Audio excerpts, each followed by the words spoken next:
Hola, soy Ray Peña. Es un gusto estar contigo nuevamente. Veamos ahora las funciones trigonométricas.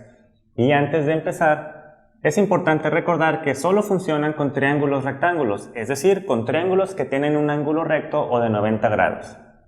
Y dichas funciones son fórmulas que nos ayudan a encontrar las medidas, ya sea de un ángulo o de uno de los lados, que también se llaman catetos.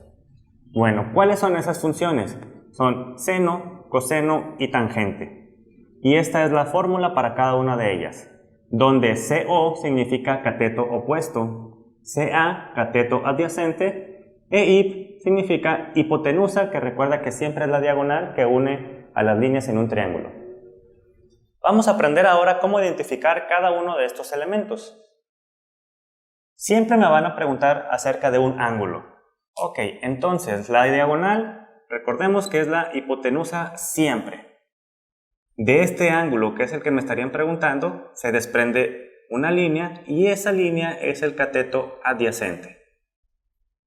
Del lado opuesto al ángulo que me preguntan va a ser el cateto opuesto. No podemos decir que siempre es este orden porque va a depender de qué me estén preguntando.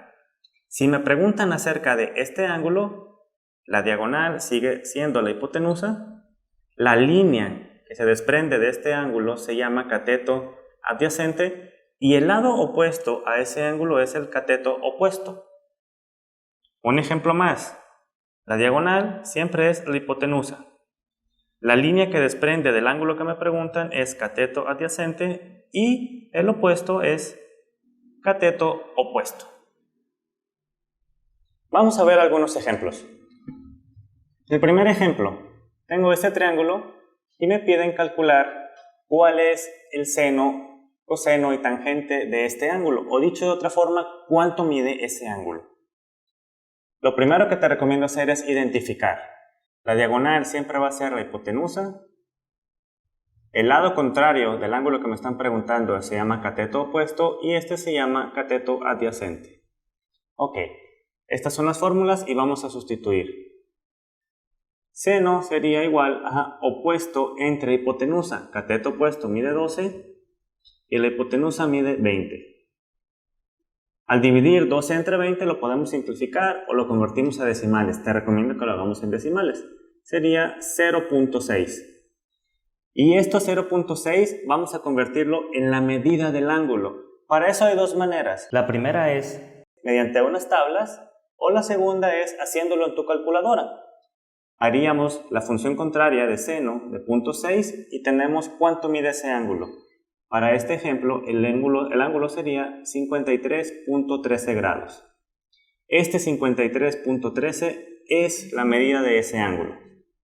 Si lo quiero calcular también con coseno, me va a dar exactamente lo mismo, 53.13. Sin embargo, son otros valores, porque para el coseno voy a dividir el cateto adyacente entre hipotenusa. Cateto adyacente 16, hipotenusa 20. Podemos simplificar la fracción o convertirlo a decimal. Después vamos a calcular sobre ese decimal cuál sería el valor del coseno. En la calculadora, coseno de 0.8 nos va a dar también 53.13. Lo mismo con la tangente. Si yo divido el opuesto entre el adyacente, es decir, 12 entre 16, y después calculo la tangente, sigue siendo el mismo valor. Obviamente nos va a dar el mismo valor porque estamos hablando del mismo ángulo. Ese ángulo mide entonces 53.13. Un último ejemplo. Yo conozco dos lados del triángulo y deseo calcular cuál es la medida de ese ángulo sin conocer la diagonal. ¿Se puede hacer? Sí. No podríamos aplicar la fórmula de seno porque no conozco el valor de la hipotenusa. Tampoco lo podemos hacer con coseno, pero con tangente sí lo podemos hacer. Y era dividir cateto opuesto entre cateto adyacente. Ok, ¿cuál es el opuesto y cuál es el adyacente? El lado contrario del ángulo sería cateto opuesto y este sería adyacente. Entonces la división sería opuesto, que mide 5, y adyacente, que mide 12. Y 5 entre 12 nos va a dar 0.41. Al calcular la tangente de punto 41, ya sea en las tablas o en tu calculadora, encontraremos que el ángulo mide 22.6 grados y ese sería este ángulo. Te recuerdo identificar primero los elementos de tu triángulo, cuál es el opuesto, cuál es el adyacente y cuál es la hipotenusa. Y resolver funciones trigonométricas es así de fácil.